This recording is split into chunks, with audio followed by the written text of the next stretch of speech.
Kembalinya Dewa Perang. Bab 791. Apa yang tadi kau katakan? Huang Xinyang menjadi ganas karena kata-kata Chen Xiao.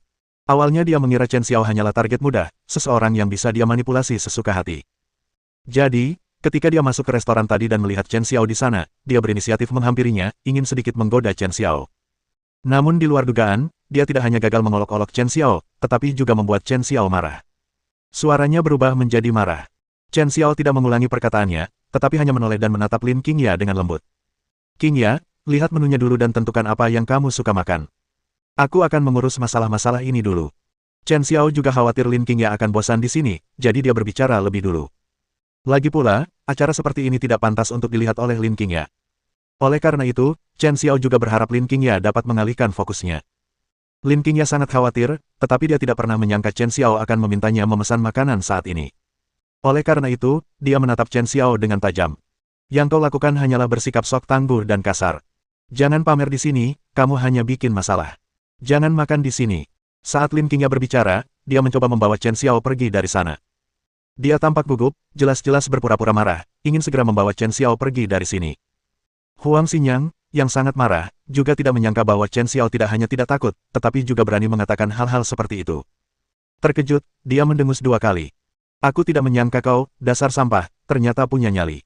Asalkan kau dengan patuh memberikan tempat dudukmu untukku sekarang dan merangkak di antara kakiku, aku akan bermurah hati kali ini dan tidak akan mempermasalahkan apa yang terjadi sebelumnya." Namun, tatapan Chen Xiao sangat dingin, tanpa kehangatan sedikit pun. Sekarang Lin Qingya sudah ada di sini, jadi tidak mudah baginya untuk bertindak. Lagi pula, jika terlalu brutal, tidak akan baik jika itu menakutkan Lin Qingya. Oleh karena itu, Chen Xiao tidak menanggapi provokasi Huang Xinyang dan memilih untuk diam. Orang-orang yang awalnya datang ke sini bersama Huang Xinyang semuanya mengira Chen Xiao telah mengurungkan niatnya ketika melihat penampilannya yang segar, dan karena itu mereka semua membicarakannya di antara mereka sendiri, merasa sangat puas. "Aku tidak menyangka bahwa sepotong sampah hanyalah sepotong sampah, dia begitu cepat mengurungkan niatnya." Mereka banyak bicara, tetapi tampaknya sebagian besar dari mereka memohon belas kasihan. Sayang sekali. Wanita secantik itu, mengapa ia harus menikahi pria yang tidak berguna? Petik 2. Salah satu dari mereka mengalihkan pandangannya ke Lin Qingya. Mereka tidak merasa terancam, dan mereka sama sekali tidak menganggap serius sikap dingin Chen Xiao. Bahkan di mata mereka pun, terpancar rasa jijik yang mendalam. Bagi mereka, Chen Xiao adalah orang yang tidak berguna yang tidak bisa menimbulkan masalah, apalagi menjadi ancaman bagi mereka. Pelanggan lain yang awalnya sedang makan di restoran itu juga memperhatikan keributan tersebut dan banyak dari mereka menjaga jarak, karena takut akan terpengaruh. Namun, banyak orang masih memusatkan perhatian mereka pada hal ini. Chen Xiao tidak banyak menanggapi provokasi dari orang-orang itu. Dia hanya ingin menikmati makan malam yang menyenangkan bersama Lin Qingya di restoran, tetapi dia tidak pernah menyangka akan bertemu dengan lalat-lalat ini. Jadi, komentar-komentar itu membuatnya mengerutkan kening. Meskipun rasa kesal muncul dalam dirinya, ia menekan perasaan itu untuk sementara waktu dan tidak melakukan apapun. Saat itu, dia menatap dingin Huang Xinyang dan yang lainnya. "Sebaiknya kau pergi dari sini sebelum aku bertindak." Seandainya Lin Qingya tidak ada di sana, Chen Xiao pasti sudah menunjukkan kepada mereka apa artinya meratap dan menangis karena orang tua mereka. Melihat Chen Xiao tidak bergerak dan hanya mengucapkan kata-kata ancaman seperti itu, orang-orang itu menjadi semakin sombong dan angkuh. Salah satu dari mereka bahkan melangkah maju dan dengan lembut menepuk wajah Chen Xiao dengan telapak tangannya. "Hei, dasar sampah, apa kau marah sekarang? Kau tidak bergerak. Kalau begitu, kenapa kau tidak bergerak dan biarkan aku melihat seberapa terampilnya sampah sepertimu?" Lin Qingya terkejut dengan situasi tersebut. Dia segera berdiri dan menatap kelompok itu, lalu berkata, "Permisi semuanya, saya akan membawa Chen Xiao pergi dari sini sekarang juga. Saya tidak tahu dendam apa yang dia miliki terhadap kalian, tetapi mari kita saling memaafkan." Lin Qingya berharap dapat membujuk orang-orang ini agar tidak menyerang Chen Xiao, dan sikapnya sangat tulus. Namun begitu Lin Qingya membuka mulutnya, mereka yang awalnya hanya bersikap acuh tak acuh dan sengaja mencari masalah mengalihkan perhatian mereka kepadanya. Huang Xinyang memperlihatkan tatapan yang lebih tanpa kendali, dengan santai mengamati Lin Qingya. "Nona cantik, kau sangat menawan, mengapa repot-repot memohon pada pria tak berguna ini? Mengapa kau tidak ikut denganku? Aku jamin kau akan hidup mewah, dan aku akan melindungimu mulai sekarang. Bagaimana menurutmu, ini bagus atau tidak?" Begitu Huang Xinyang selesai berbicara, dia menunjukkan tatapan mesum dan mengulurkan tangannya, mencoba menyentuh Lin Qingya. Para penonton mengenali Huang Xinyang dan mulai berbisik-bisik di antara mereka sendiri. Pemuda ini benar-benar sial. Semua orang tahu bahwa Huang Xinyang praktis adalah tiran Donghai. Siapapun yang dia buat celaka pasti akan menderita. Benar sekali. Lagi pula, mereka mendapat dukungan dari keluarga Tang di ibu kota provinsi. Sekarang keluarga Tang telah membentuk aliansi pernikahan dengan kediaman Markis, siapa yang berani menyinggung mereka dengan mudah. Dengan pendukung yang begitu kuat, dia memang bisa melakukan apapun yang dia inginkan di seluruh Laut Cina Timur. Bab 792. Banyak orang tidak memiliki pendapat yang baik tentang Chen Xiao dan Lin Qingya, dan beberapa bahkan merasa kasihan pada mereka. Tak seorang pun menyangka bahwa mereka berdua bisa lolos dari cengkeraman Huang Xinyang. Menghadapi tindakan sembrono Huang Xinyang, Chen Xiao, yang awalnya tidak berniat melakukan apapun di restoran itu, tidak dapat menahan kilatan dingin di matanya dan sedikit niat membunuh. Tepat ketika Chen Xiao hendak bergerak, tiba-tiba ia melihat sekilas sosok yang bergegas ke arahnya dari sudut matanya. Chen Xiao, yang awalnya ingin bertindak, menahan amarahnya. Dia menatap dingin Huang Xinyang di hadapannya, menekan amarah di hatinya, matanya penuh penghinaan. Orang bodoh sepertimu tidak pantas mendapatkan perhatianku. Kata-kata ini menimbulkan kehebohan di ruangan itu. Banyak orang memandang Chen Xiao seolah-olah dia idiot. Dia bahkan belum dipukuli, apa dia sudah jadi bodoh. Dia bahkan tidak melihat situasinya, dan dia malah mengatakan bahwa dia tidak layak mendapatkan perhatiannya. Kemampuan apa yang dia miliki untuk melawan Tuan Muda Huang? Apakah kamu sudah gila? Atau kamu hanya ketakutan setengah mati? Banyak orang tidak tahu mengapa Chen Xiao tiba-tiba mengatakan hal yang aneh seperti itu. Tidak ada yang percaya bahwa Chen Xiao akan mampu lolos tanpa cedera hari ini. Siapa yang tidak tahu sifat otoriter Huang Xinyang? Jika dia tidak menyukai seseorang, dia pasti akan melakukan segala cara untuk menghancurkannya. Kecemasan dan kekhawatiran di wajah Lin Qingya semakin terlihat. Dia juga bisa merasakan bahwa Huang Xinyang tidak mau membiarkan masalah ini begitu saja. Berhenti, Huang Xinyang. Teriakan nyaring tiba-tiba terdengar dari belakang kerumunan. Suaranya masih lantang dan penuh energi, bahkan Huang Xinyang dan yang lainnya tampak tertarik olehnya. Secerca kebingungan terlihat di mata mereka saat mereka menatap ke arah pembicara. Bahkan para penonton pun teralihkan perhatiannya oleh situasi tersebut. Menurut mereka, Chen Xiao akan segera dipukuli. Namun secara tak terduga, kuda hitam tiba-tiba muncul entah dari mana. Banyak orang yang menyaksikan dengan geli, menganggap situasi itu cukup menghibur. Lagi pula, ini adalah restoran Taoyuan, dan hal seperti ini tidak sering terjadi. Oleh karena itu, semua orang menoleh ke arah sosok yang tiba-tiba muncul itu. Ia tinggi dan ramping, mengenakan setelan hitam, tampak sangat berwibawa, dengan jam tangan perak di pergelangan tangan kirinya yang memancarkan cahaya redup. Hal ini membuat pria itu tampak semakin aristokrat. Pria itu bergegas mendekat dan menatap Huang Xinyang dengan tajam. Di bawah tatapan heran semua orang, dia berjalan lurus ke sisi Chen Xiao, dan mengangguk hormat kepada Chen Xiao, seolah-olah membungkuk. Huang Xinyang, kau benar-benar kurang ajar. Apa kau tidak tahu di mana kau berada? Berani-beraninya kau bersikap sombong dan mendominasi, bertindak sembrono. Huang Xinyang awalnya terkejut mendengar suara itu, tetapi setelah melihat orang di depannya dengan jelas, kesombongannya berubah menjadi sedikit kewaspadaan dan kebingungan. Hei Qisao, ini tidak ada hubungannya denganmu, kan? Kenapa kau ikut campur? Aku cuma memberi pelajaran pada orang yang tidak berguna itu. Kenapa kau tidak makan saja? Huang Xinyang jelas merasa waspada terhadap pria yang muncul di sana. Meskipun kata-katanya masih agak tidak sopan, dia tidak langsung bertindak. Yang lainnya juga memandang pria yang muncul di sana dengan ekspresi serius. Mereka juga merasakan bahwa ada sesuatu yang tidak beres. Di luar dugaan, orang di depannya ingin melindungi Chen Xiao seperti ini. Ini adalah sesuatu yang tidak mereka antisipasi. Chen Xiao juga tidak menyangka akan bertemu dengan Qi Hong, putra sulung keluarga Qi, saat makan di sini.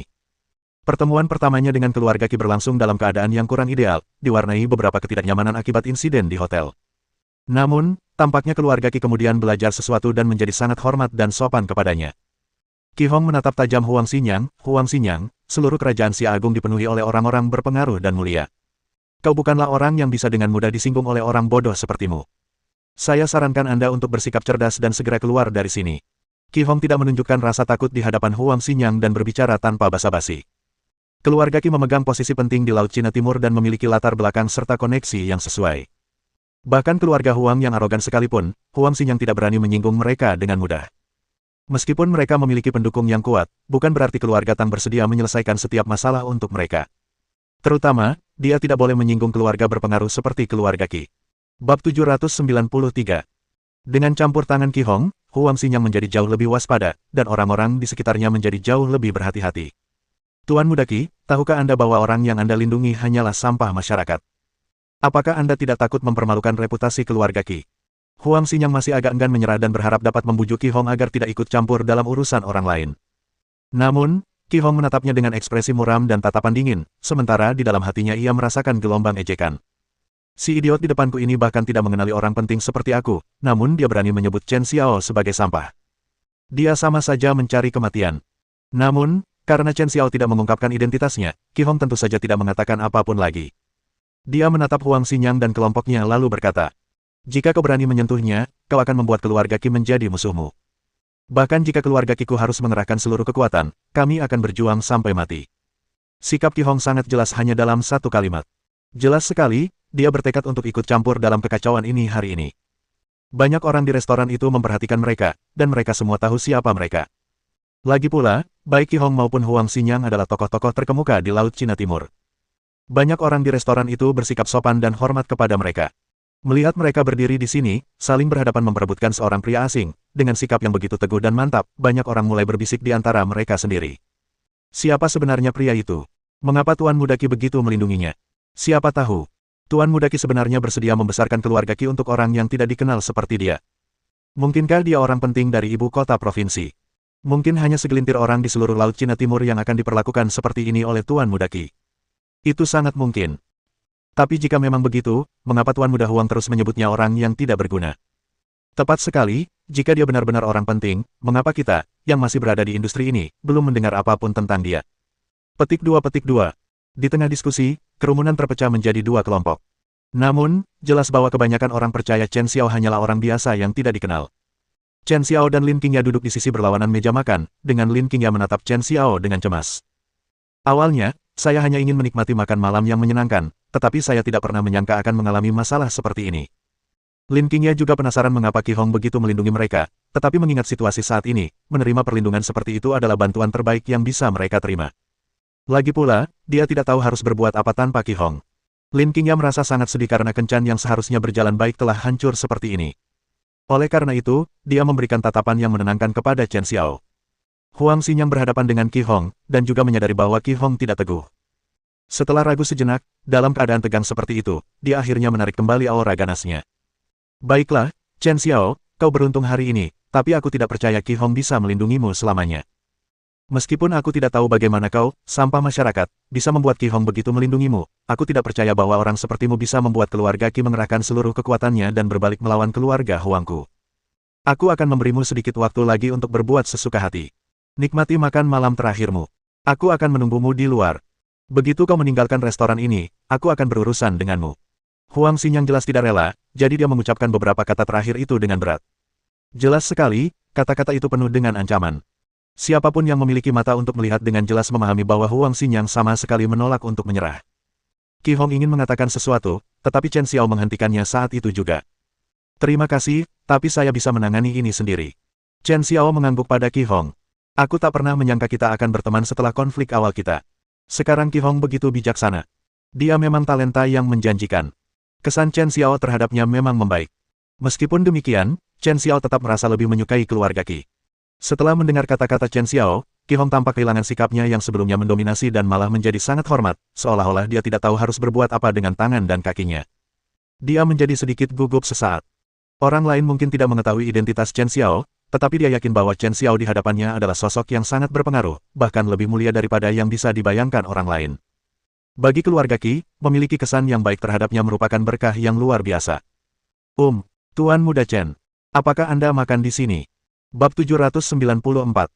Qi Hong tampak agak kehilangan kata-kata, bicaranya cukup gugup, dan dia hampir membongkar rahasianya sendiri saat berbicara. Namun, untungnya, dia berhasil meredakan situasi di bawah tatapan Chen Xiao. Chen Xiao mengangguk, "Saya dan istri saya datang ke sini untuk makan, tetapi kami tidak menyangka akan mengalami masalah seperti ini." "Begitu. Restoran Taoyuan sekarang memiliki ruang pribadi. Kebetulan saya adalah anggota VIP restoran Taoyuan dan memiliki ruang pribadi jangka panjang di sini. Mengapa Anda tidak menggunakan ruang pribadi saya?" Qi Hong dengan cepat mengeluarkan kartu hitam dari dompetnya dan menyerahkannya kepada Chen Xiao dengan kedua tangannya. Lin Qingya berdiri. Melihat sikap sopan Qi Hong, Lin Qingya, yang awalnya ingin berterima kasih kepadanya, merasa sedikit malu. "Tuan Muda Qi, Anda telah berbuat sangat baik kepada kami hari ini. Seharusnya kami yang berterima kasih kepada Anda. Bagaimana mungkin kami menerima kartu Anda?" Lin Qingya benar-benar merasa tersanjung dan merasa agak tidak nyaman dengan kesopanan Qi Hong. Lin Qingya pernah mendengar nama putra sulung keluarga Qi. Dia hanyalah seorang CEO perusahaan kecil. Dia pernah mendengar bahwa Qi Hong, putra sulung keluarga Qi, adalah orang penting, tetapi dia bahkan tidak memiliki kualifikasi untuk bekerja sama dengan perusahaan keluarga Qi saat itu, jadi dia belum pernah berinteraksi dengannya sebelumnya. Lin Qingya sangat berterima kasih karena Qi Hong menawarkan bantuannya hari ini. Namun, Qi Hong tetap bersikap lebih sopan. "Tuan Lin, Anda terlalu baik. Pertemuan kita adalah takdir. Saya sangat beruntung bisa bertemu kalian semua di sini. Tolong jangan terlalu sopan kepada saya. Saat berbicara, Qi Hong mengalihkan pandangannya ke Chen Xiao. Lagi pula, meskipun seseorang seperti Chen Xiao ingin memberinya hadiah, Chen Xiao mungkin tidak akan menerimanya.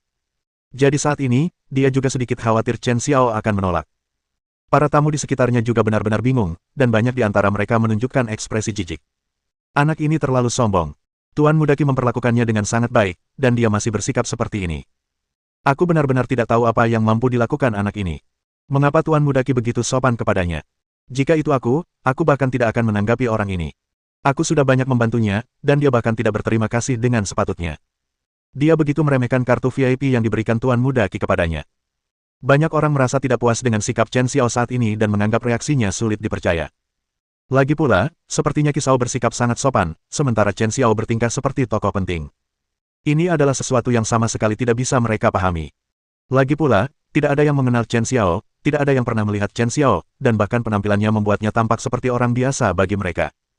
Selain penampilan Chen Xiao yang agak tampan, sebenarnya tidak ada hal lain tentang dirinya yang pantas mendapatkan rasa hormat sebesar itu. Yang lebih aneh lagi adalah Lin Qingya, yang berdiri di sebelahnya, memiliki sosok seperti peri, wajah cantik, dan penampilan yang murni dan bersih.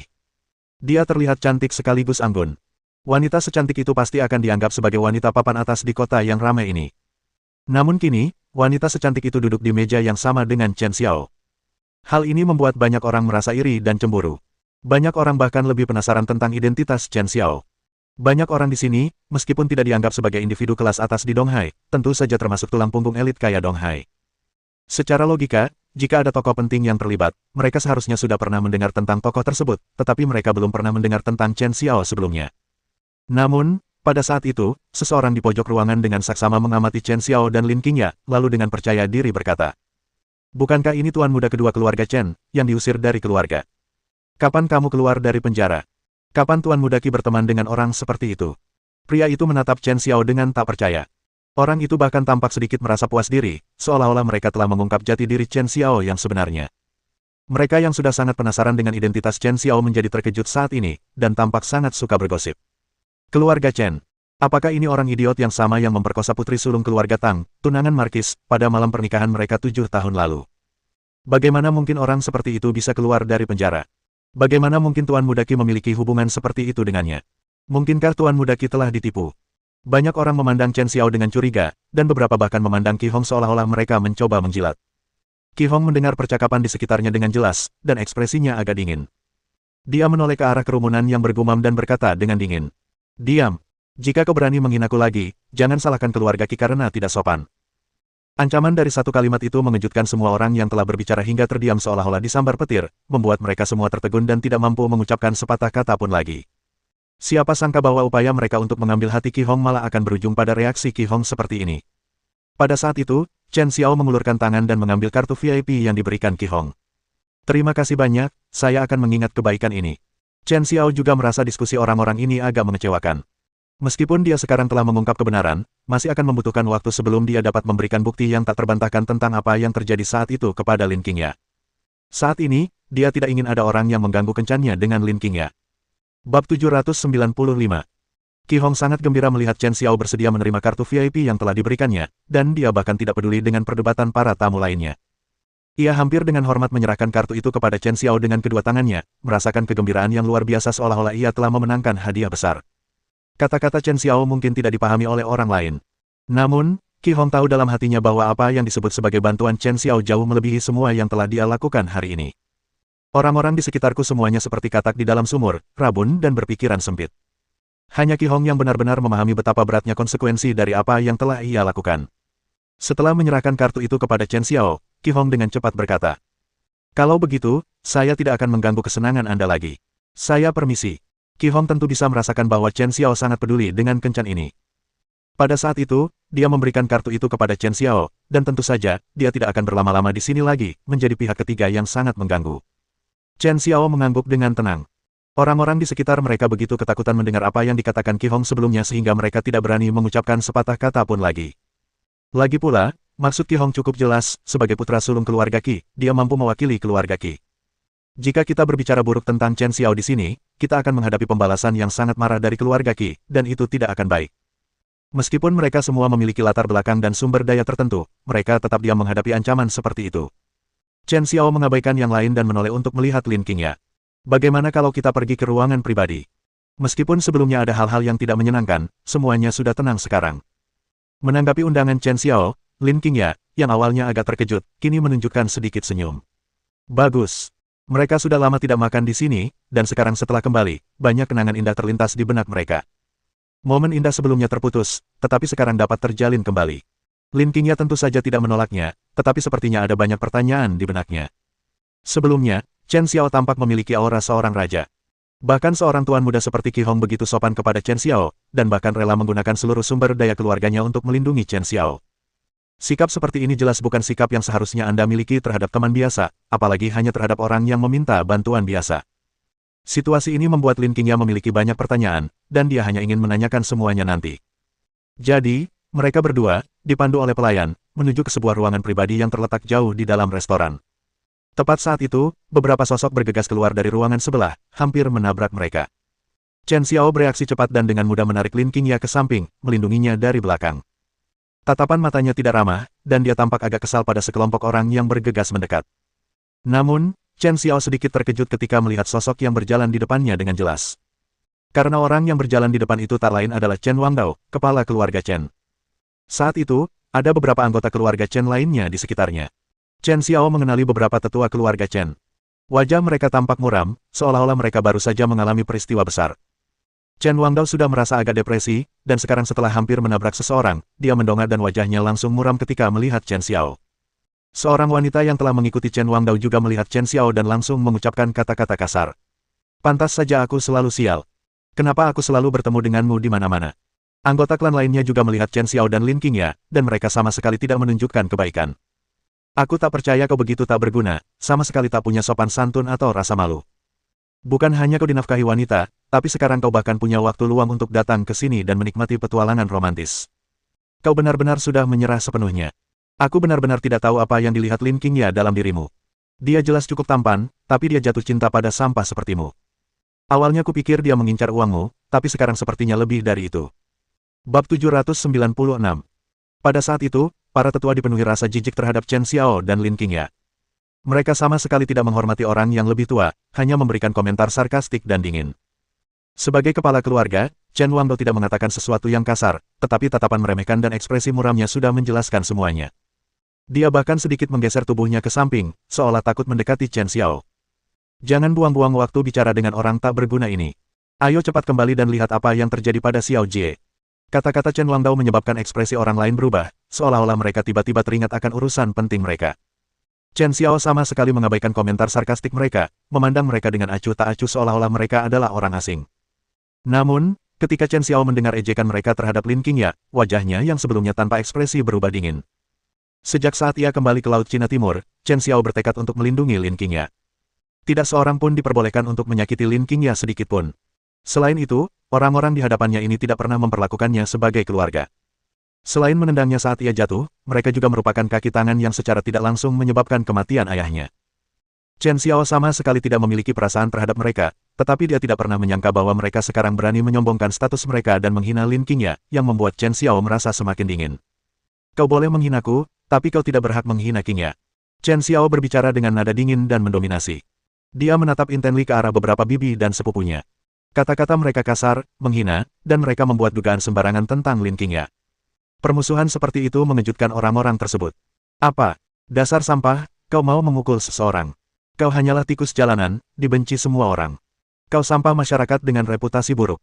Jika kau berani menyentuhku, aku akan mengirimmu kembali ke penjara. Bajingan sepertimu pantas dikurung di penjara seumur hidup. Cepat atau lambat kamu juga harus mengikuti jejak ayahmu yang tidak bertanggung jawab. Orang-orang itu sangat tidak puas dengan reaksi Chen Xiao, dan menjadi semakin kesal, bahkan mengucapkan kata-kata yang lebih menyinggung. Namun, Chen Xian, yang awalnya mengikuti di belakang, memandang Chen Xiao dengan khawatir dan matanya penuh dengan rasa nyaman dan permintaan maaf. Hentikan perdebatan di sini. Bukankah kau bilang akan kembali menemui Xiao Jie? Kita masih belum tahu apa yang terjadi pada Xiao Jie. Apa kau punya waktu untuk berdebat?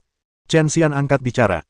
Dia hanya ingin menghentikan orang-orang ini dari membuat komentar yang menyakitkan seperti itu, jadi dia hanya bisa memilih beberapa metode yang berbelit-belit. Bagaimanapun, dia adalah anggota keluarga, dan sekarang karena ada hal-hal yang terjadi dalam keluarga, dia harus menghadapinya bersama-sama. Setelah mendengar kata-kata Chen Xian, orang-orang itu tampaknya telah mengurangi kesombongan mereka secara signifikan. Si tak berguna itu, melihatnya membawa kesialan, itu benar sekali. Keluarga Chen kita mengalami serangkaian nasib buruk beberapa tahun terakhir ini, dan itu pasti karena si pemalas ini. Kurasa kita harus menjauhkan si pemalas ini dari keluarga mulai sekarang. Dia jelas-jelas hanya orang yang sangat bodoh dan tidak berguna, tetapi saya tidak pernah menyangka dia akan memiliki temperamen sebesar ini sekarang, persis seperti temperamen buruk ayahnya dulu. Kelompok itu mendengus dingin, dipenuhi rasa jijik terhadap Chen Xiao, dan berjalan melewatinya begitu saja.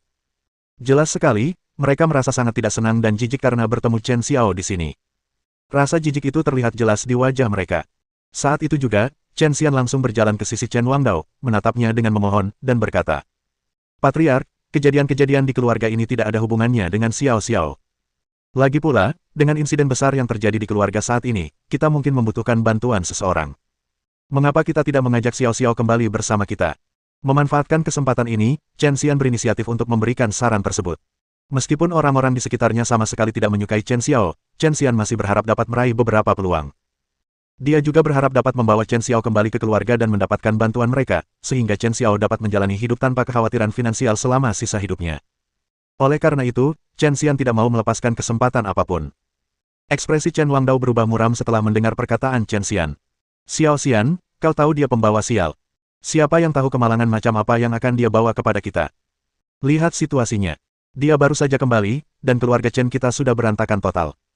Sekarang bahkan Chen Jie, bintang masa depan keluarga Chen yang paling menjanjikan, mengalami cedera serius. Sepertinya dia tidak punya banyak harapan untuk sembuh. Tidak banyak orang yang bisa menopang keluarga Chen di masa depan. Jika Xiao Xiao kembali, dia masih bisa sedikit membantu kita. Dulu, Xiao Xiao adalah seorang jenius bisnis di antara generasi muda di Donghai. Jika dia bisa kembali ke keluarga untuk membantu, dia pasti akan mampu membuat perusahaan bersinar kembali. Aku yakin kau tidak ingin keluarga Chen kita mengalami kemunduran mulai sekarang, tanpa keturunan yang bisa diandalkan, kan?" Menanggapi permintaan Chen Xian, ekspresi muram Chen Wangdao yang semula terpancar berubah, seolah-olah dia tersentuh. Oleh karena itu, Chen Wangdao melirik Chen Xiao. "Kalau begitu, jangan buang waktumu, ikutlah bersama kami, dan aku akan membuat pengecualian dan memberimu kesempatan." Chen Wangdao berbicara kepada Chen Xiao dengan sikap merendahkan. Kata-kata Chen Xian memang sedikit menggoda hatinya. Sekarang Chen Jie tiba-tiba mengalami pukulan berat dan masa depannya tidak pasti, bukanlah hal buruk jika hal itu dapat meningkatkan keuntungan perusahaan. Chen Xiao sama sekali tidak tertarik dengan rencana mereka. Dia hanya ingin berkencan dengan Lin Qingya secepat mungkin, jadi dia langsung menolak ajakan mereka. "Saya sibuk." Bab 797. Kata-kata Chen Xiao menimbulkan kehebohan di ruangan itu. Semua orang menatap Chen Xiao dengan tak percaya. Si tak berguna itu, dia benar-benar memanfaatkan saya dan tidak tahu apa yang terbaik untuk dirinya. Sang patriark ingin memberinya kesempatan, tetapi dia berani bersikap begitu lancang. Sampah semacam ini seharusnya diinjak-injak hingga masuk ke lumpur sekarang juga, dan tidak akan pernah muncul lagi. Aku benar-benar tidak mengerti mengapa dia begitu sombong. Dulu, ayahnya berlutut di depan banyak dari kita, memohon padanya untuk tetap tinggal di keluarga Chen dan menerima perlindungan kita. Dan sekarang dia masih bersikap angkuh di sini. Ini benar-benar tidak masuk akal. Jika bukan karena ayahnya selalu tunduk kepada semua orang saat itu, mengapa ada yang mau membiarkannya kembali ke keluarga? Benar sekali, Chen Xian, lihat ini. Ini dia keponakanmu yang katanya jujur itu. Dia jadi sangat sombong. Aku tidak tahu lagi apa yang bisa kau lakukan untuk membelanya. Para anggota keluarga Chen sangat tidak senang dengan sikap Chen Xiao, sehingga satu persatu, beberapa masih bersikap arogan, sementara yang lain dipenuhi rasa dendam terhadap Chen Xian. Lagi pula, semua orang di keluarga mengenal Chen Xian dan selalu sangat melindungi keponakannya ini. Namun, yang mengejutkan semua orang, Chen Xiao telah menjadi sombong. Hal ini seketika memicu gelombang rasa jijik dan kemarahan yang ekstrim dalam diri mereka. Menurut mereka, Chen Xiao seharusnya bersyukur.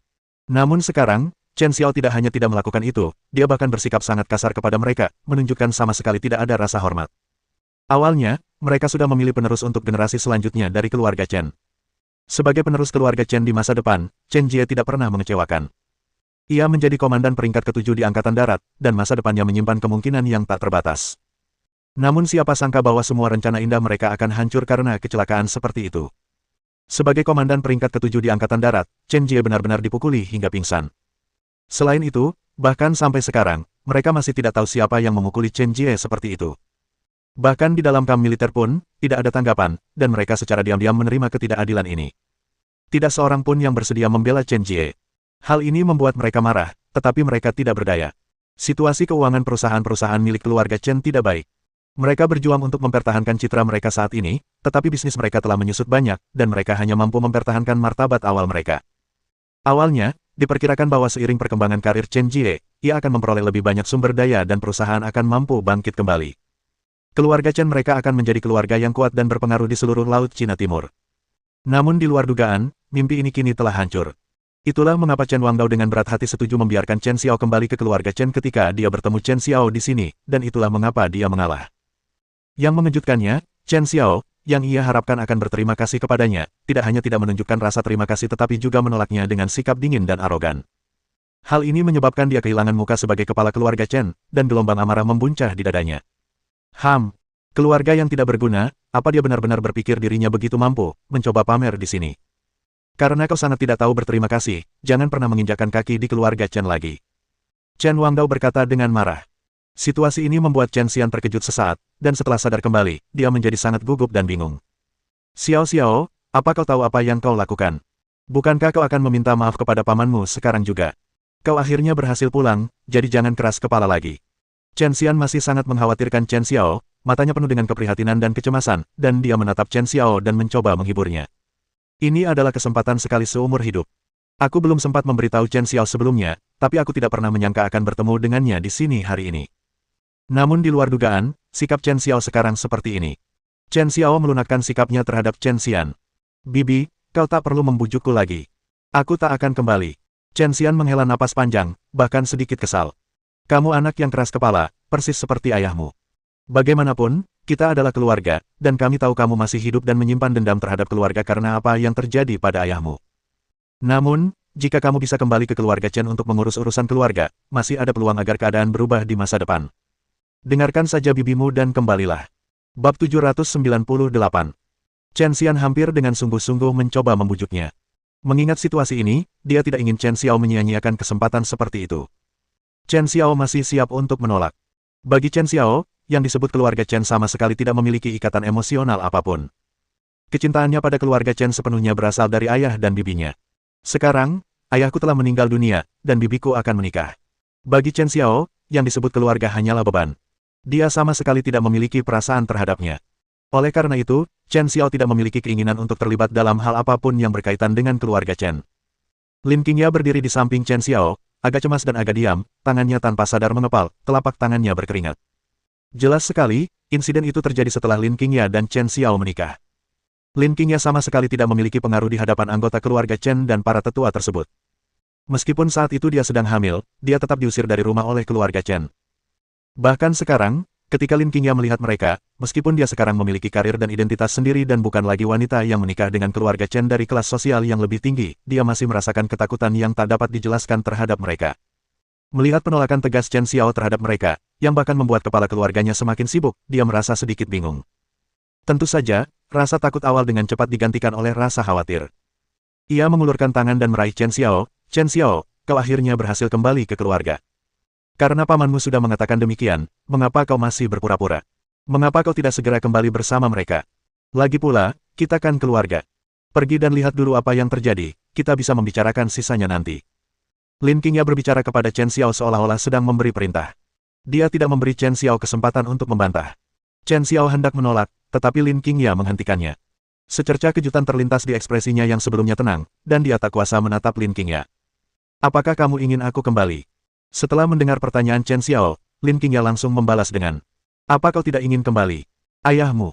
Karena kau, bukan hanya meninggal dengan mata terbuka lebar karena putus asa, tetapi ia bahkan tidak bisa dimakamkan di mausolem keluarga Chen setelah kematiannya.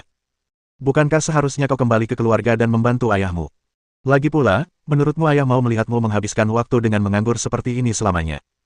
Kata-kata Lin Qingya jelas diucapkan dengan niat baik terhadap Chen Xiao. Lagi pula, Lin Qingya tidak tahu bahwa Chen Xiao bertanggung jawab atas cedera Chen Jie, jadi dia berbicara dengan cukup serius saat ini. Setelah mendengar kata-kata Lin Qingya, mata Chen Xiao, yang tampak tenang di permukaan, mulai bergejolak dengan gelombang yang bergolak. Chen Xiao menatap Lin Qingya di depannya, tetapi alih-alih melawan seperti sebelumnya, dia hanya mengangguk sedikit. Aku akan pergi asalkan kau mengizinkanku. Meskipun kata-kata Chen Xiao berasal dari lubuk hatinya dan sederhana serta bersahaja, Lin Qingya merasakan gelombang kehangatan di hatinya dan sepertinya tidak mampu mengendalikan emosinya. Kini, Setelah bertemu kembali, Lin Qingya dapat melihat cinta untuknya dalam setiap kata, setiap tindakan, dan setiap tatapan di mata Chen Xiao. Chen Xiao persis seperti dulu. Wajah para anggota keluarga Chen kini bergantian berwarna biru dan ungu. Ekspresi Chen Wangdao juga cukup tidak menyenangkan. Chen Xiao sama sekali mengabaikan apa yang mereka katakan kepadanya. Dan sekarang, kata-kata Lin Qingya telah membuat Chen Xiao begitu patuh. Jelas sekali, Chen Xiao tidak menunjukkan belas kasihan kepada mereka, tetapi dia sangat menyayangi Lin Qingya. Kontras ini membuat mereka merasa agak canggung di lorong restoran tersebut. Terutama para pelayan dan orang-orang yang lewat di dekatnya semuanya memandang mereka dengan tatapan aneh. Tatapan itu bagaikan pisau bagi mereka, menggores wajah mereka begitu keras hingga mereka merasa sangat terhina dan berharap bisa menghilang begitu saja. Beberapa orang bahkan menunjukkan kekaguman ketika melihat Lin Qingya, dan mulai mendiskusikannya di antara mereka sendiri. Wow, aku tak pernah menyangka ada wanita secantik ini di dunia ini. Mengapa aku belum pernah melihat wanita secantik ini di Laut Cina Timur sebelumnya? Aku khawatir, bahkan di seluruh dinasti Xia Agung, kecantikan ini akan termasuk yang teratas, memiliki keanggunan dan kekuatan. Jika aku adalah anak itu, aku pasti akan mengabaikan urusan keluarga dan mengikuti wanita secantik itu. Lagi pula, mati di bawah bunga peoni adalah hal yang romantis bahkan dalam kematian. Banyak orang mulai membicarakan sikap Chen Xiao lagi, dan banyak yang bahkan tersenyum mengejek. Chen Wangdao dan yang lainnya menatap Chen Xiao dan Lin Qingya dengan dingin, awalnya bermaksud untuk menolak mereka masuk. Namun, Chen Xian, yang berdiri di dekatnya, memberi nasihat, Patriark, keluarga Chen kita saat ini sedang menghadapi masalah internal dan eksternal dan memiliki banyak masalah. Apapun yang terjadi, Xiao Xiao tetaplah anggota keluarga Chen kita. Selain itu, ia memiliki bakat bisnis yang luar biasa di masa lalu, jadi mengapa tidak memanfaatkannya dengan baik? Jika tidak, itu akan menjadi pemborosan besar. Setelah mendengar kata-kata Chen Xian, Chen Wangdao untuk sementara menekan rasa dingin di matanya, mengibaskan lengan bajunya, dan berjalan ke depan. Namun, Chen Wangdao jelas sangat marah dan tidak senang dengan masalah ini, jadi dia tetap diam, yang dianggap sebagai penerimaan diam-diam. Lin Qingya mendesak Chen Xiao, sepertinya kita hanya bisa membuat janji lain waktu. Urusan keluargamu lebih penting. Bab 799.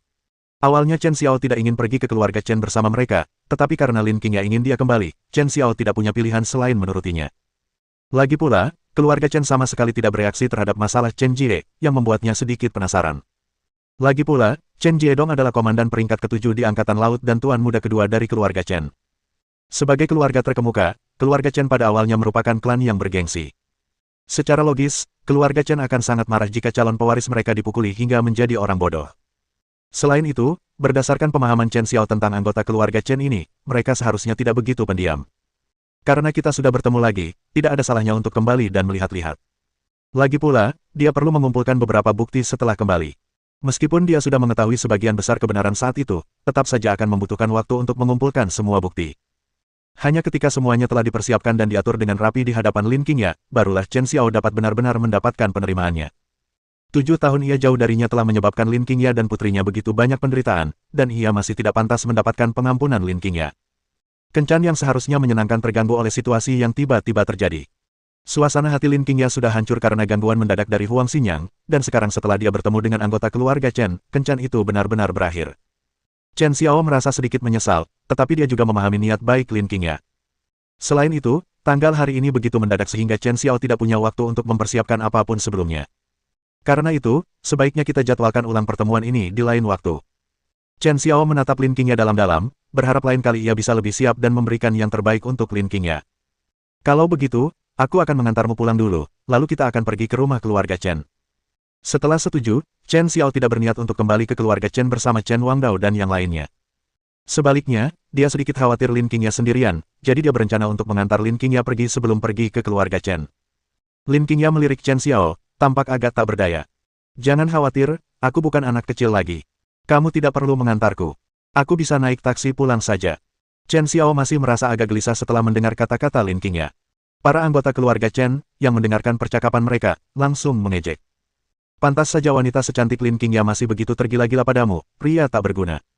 Dia membesarkan anaknya sendirian, semua berkat rayuan manismu. Orang yang tidak berguna tetaplah orang yang tidak berguna. Yang dia lakukan hanyalah menyebarkan kebohongan untuk menipu orang. Cepat atau lambat, jati dirinya yang sebenarnya akan terungkap, dan pada akhirnya, dia tidak akan mendapatkan apapun. Aku tidak percaya ada wanita dengan kualitas hebat sepertimu yang akan tertarik pada sampah sepertimu. Petik 2. Jelas bahwa banyak anggota klan yang belum sepenuhnya puas, dan banyak yang tampaknya membuat pernyataan dengan maksud untuk menabur perselisihan. Kata-kata mereka dipenuhi dengan penghinaan dan ketidakufaan terhadap Chen Xiao. Chen Xian pun tak bisa menghentikannya, dan hanya bisa memperhatikan Chen Xiao dengan cemas, takut dia akan melakukan sesuatu yang impulsif. Namun, Chen Xiao sama sekali tidak peduli. Lagi pula, Chen Xiao sekarang adalah orang yang sama sekali berbeda dari sebelumnya. Ketika dia meninggalkan Laut Cina Timur, dia praktis melarikan diri dalam keadaan panik. Tapi sekarang berbeda. Dia memiliki segalanya, bahkan kekuatan untuk mengendalikannya. Mengingat sifatnya yang sudah keras, kata-kata yang diucapkan orang-orang itu tidak lagi dapat menyakitinya sedikitpun.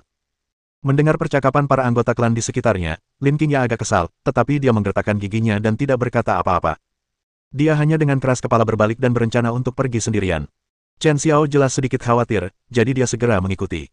Chen Xian memperlihatkan senyum lembut. Xiao Xiao, jangan khawatir, Qingya baik-baik saja. Aku akan meminta pengawalku untuk menemani Qingya pulang sebentar lagi, lalu kamu bisa tenang, kan? Ekspresi tenang Chen Xiao sedikit berubah canggung dan malu setelah digoda oleh Chen Xian. Setelah mendengar perkataan Chen Xian, Chen Xiao menoleh ke arah Lin Qingya. Lin Qingya tampak tak berdaya, baiklah, kita ikuti kata-kata bibiku. Chen Xiao merasa sedikit lega. Dia memperhatikan para pengawal yang dibawa Chen Xian meninggalkan restoran bersama Lin Qingya, lalu dia berkendara untuk menyusul rombongan keluarga Chen. Tidak ada yang menyadari bahwa saat Lin Qingya meninggalkan restoran, sepasang mata dingin menatapnya dari dalam mobil BMW hitam. Sungguh sia-sia bawa wanita seperti itu, dengan bentuk tubuh yang bagus dan paras yang menawan, berakhir dengan pria yang tidak berguna itu. Si tak berguna itu pasti sangat peduli padanya, kan? Kalau begitu, akan kutunjukkan padanya apa itu rasa takut dan keputusasaan. Kejar mereka. Aku akan menangkap wanita ini dan anaknya juga. Aku akan membuat si tak berguna ini menyesali perbuatannya seumur hidup. Bab 800. Chen Xiao kembali ke Villa Chen Wangdao bersama anggota keluarga Chen. Sebagai kompleks villa keluarga Chen, Chen Wangdao, sebagai kepala keluarga, juga merupakan orang yang bertanggung jawab atas villa ini. Namun, ada juga banyak anggota klan yang tinggal di keluarga itu, dan Chen Xiao mengikuti mereka dari belakang seolah-olah dia tak terlihat. Meskipun ini bukan kali pertama Chen Xiao berada di sini, dia tetap cukup waspada terhadap segala sesuatu di sekitarnya. Begitu mereka memasuki villa, sebuah bayangan tiba-tiba muncul dan melesat dari samping. Chen Xiao bereaksi cepat, hampir seketika menghindari serangan itu dan menyebabkan tubuh lawannya jatuh ke tanah. Pria itu menjerit, matanya berkaca-kaca, dan dia mulai memukuli tubuhnya dan meratap seperti anak kecil. Chen Xiao menatap tak percaya pada orang yang tergeletak di tanah. Meskipun orang itu tingginya 1,8 meter, dia tampak seperti anak berusia 3 atau 4 tahun. Dan wajah itu milik Chen Jie, yang sebelumnya telah pingsan karena dipukul oleh Chen Xiao. Meskipun Chen Jie tidak mengalami cedera dan tampaknya telah pulih sepenuhnya, tatapan kosongnya menunjukkan bahwa dia benar-benar tercengang. Chen Wangdao memimpin anggota keluarga Chen masuk ke dalam dan juga menemui Chen Jie. Tidak ada sedikit pun kelembutan di mata mereka. Bahkan, tatapan mereka ke arah Chen Jie mengandung sedikit rasa jijik. Chen Wangdao, yang berada di depan, semakin tidak mampu menahan amarahnya. Dia berteriak keras, "Tante, bawa dia keluar dari sini sekarang juga." Apa yang dilakukan orang bodoh ini berkeliaran di sini? Para pelayan di dalam villa segera maju dan dengan ragu-ragu menarik Chen Jie menjauh. Seorang wanita, tampak agak lusuh dengan mata merah dan bengkak, muncul di ruang tamu villa tersebut. "Patriark, Anda adalah kepala keluarga Chen kami. Anda harus membela Xiao Jie. Dia dipukuli hingga menjadi bodoh tanpa alasan, dan masa depannya yang menjanjikan hancur. Jika keluarga Chen kita menelan penghinaan ini, di mana keluarga Chen akan memiliki tempat di seluruh Laut Cina Timur?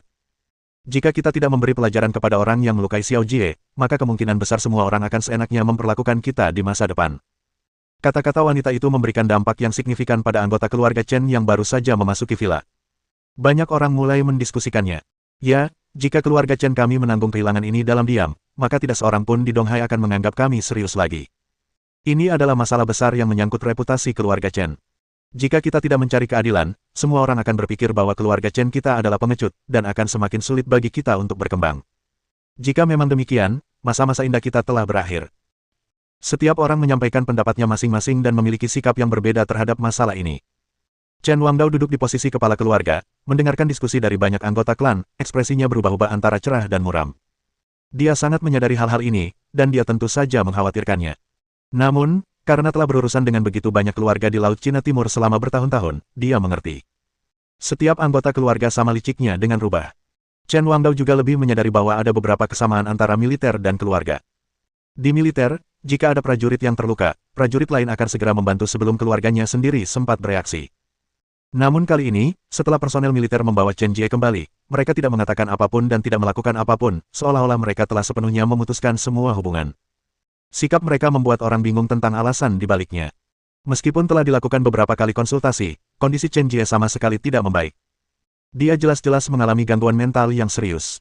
Namun hingga hari ini, tak seorang pun dari militer datang untuk menyampaikan belasungkawa. Tempat yang sunyi dan terpencil ini sepertinya tidak memiliki hubungan apapun.